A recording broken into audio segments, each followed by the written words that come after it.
This train is quite comfy. Yeah. So I was looking at some new pickups for my Les Paul studio. Okay. But why don't you like the old pickups? Because they are stock, obviously. Well, if you say so. So what do you have in mind? M.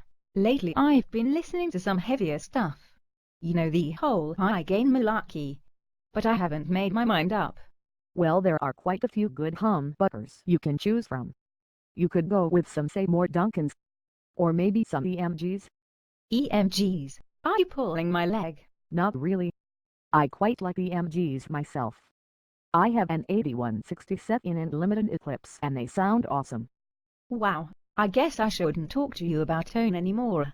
Well, that escalated pretty quickly. But tell me, why do you hate EMGs so much? EMGs are sterile and lifeless. Where on earth did you get that from?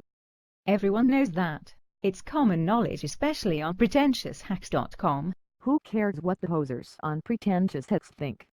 Don't you know how many great metal guitarists of the 80s played EMGs? I don't care. EMGs are sterile and lifeless. The tones played on those records are the most powerful and intense ones in all of history. Barely now, people are starting to figure out what made the genre tick. No, that is not true. The most powerful tones were those of Claptrix. I mean Hendron and John Mayer. I thought you were trying to get into high-gain territory. But they were high gain.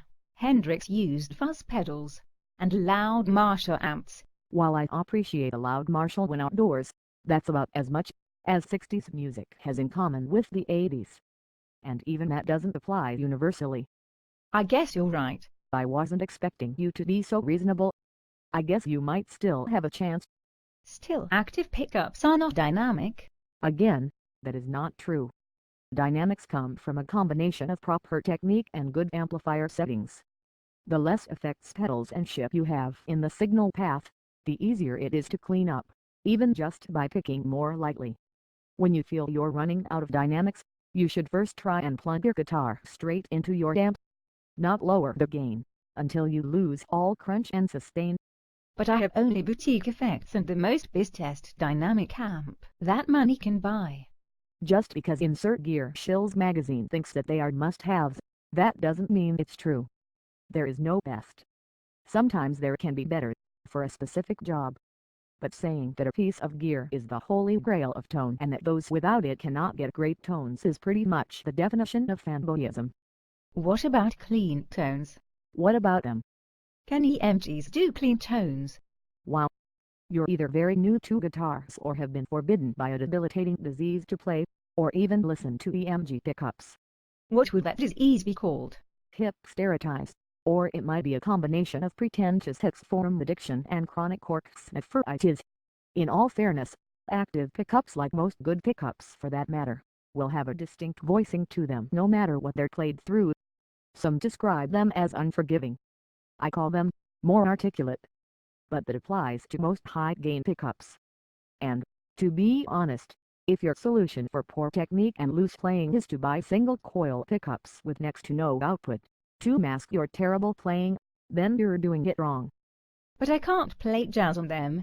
You would be surprised to know that active pickups have sometimes been favored by jazz players for their low noise, if not for their screaming leads or punishing riffs. But honestly, fuck jazz.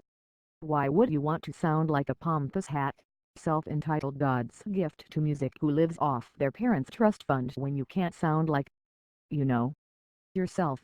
That may be true, but active pickups have all that circuitry inside them. Besides having to play with a battery, they will stand between your guitar and your amp and ruin your tone. Yet another fallacy. Just to be clear, a fresh 9-volt battery can keep your active pickups happy and free from tone loss for about 3 months, even if played to death every day. Active pickups also ensure that your guitar signal will not be as affected by very long cable runs.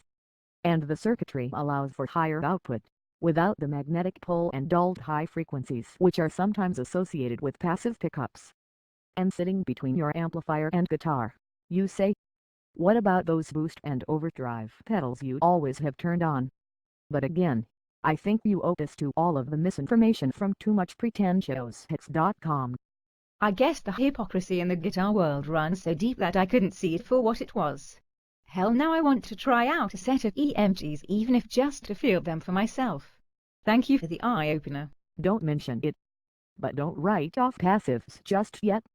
Or your stock pickups for that matter. Go out and play some guitars with different pickups. Hear them for yourself. Whether it's a Seymour Duncan, an EMG, the BKT or anything else, if that's the pickup that sounds best to you in your guitar and inspires you the most, then go for it. Yeah. Oh, and fuck the hipsters and cork sniffers.